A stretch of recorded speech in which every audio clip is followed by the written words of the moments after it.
Time for the news updates on Wake Up Nigeria. I am Mary Bashua Alimi.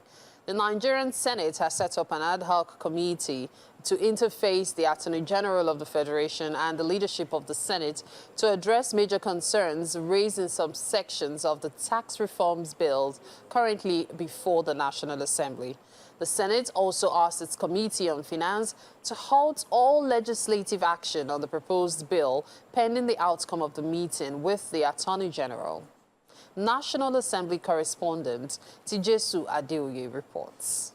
The National Assembly's leadership may have bowed to pressure from agitators against the tax reform bills as the Nigerian Senate halts all legislative action on the proposed bills. Before the day's business began, the Deputy President of the Senate, Senator Jibrin Barau, disclosed plans to constitute an ad hoc committee alongside the Senate's leadership to meet with the Attorney General of the Federation over major concerns expressed on the bills. The 11-member ad hoc committee will be led by the Senate's minority leader, Senator Abba Moro. The Attorney General of the Federation, so that we can sit and look at all the areas of disagreement and resolve them for the interest of this nation. It is therefore proposed that by tomorrow, there will be a meeting with the committee that will set up here and the leadership to sit down with the Attorney General to look at those issues and resolve them.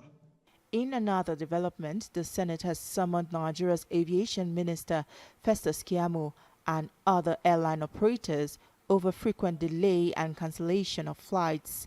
The resolution followed a motion moved by Senator Buhari Abdul Fattah, which gave other lawmakers the opportunity to voice their frustration on the matter.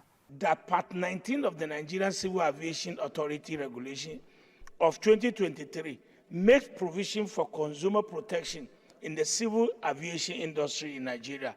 However, enforcement has been an issue, as most Nigerians are not even aware that they are entitled to compensation. Insistent delays and flight cancellations, there is no remedy. They don't give any remedy. They don't bring any succor to the people that are affected, as enshrined in the necessary international treaties and conventions regulating such acts. Apart from the transactional effect of these delays, a businessman, for instance, who had a business meeting in Lagos, will come to Abuja here. I will not be able to find a flight to go back to Abuja, to Lagos. It's only Nigeria that I can see government looking for business, cancelling licenses of businesses. The Senate is putting all its cards on the table to ensure no part of the country feels marginalized in the consideration of the tax reform bills. This move by the Senate may go a long way in calming frayed nerves and reduce agitations against the bills. Sule Abdullahi, TVC News, Abuja. Outside Nigeria, South Korea's opposition lawmakers have begun impeachment proceedings against President Yoon Suk-yeol over his failed attempt to impose martial law. The country woke up to an uncertain reality on Wednesday after a night of unprecedented scenes which saw Mr. Yoon unexpectedly impose a martial law. 190 lawmakers gathered to vote it down, and a sudden reversal of the decision around 6 hours later. After introducing the impeachment motion, South Korea's main opposition, Democratic Party, condemned Yoon's initial martial law declaration as insurrectionary behavior. Parliament will have to vote on whether to impeach Yoon by Saturday. The party also said it wants to charge Yoon with crimes of rebellion.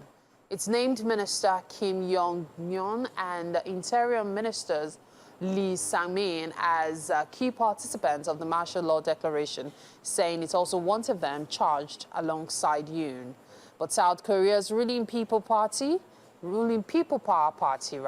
Yoon is a member of, has agreed to oppose his impeachment, according to reports.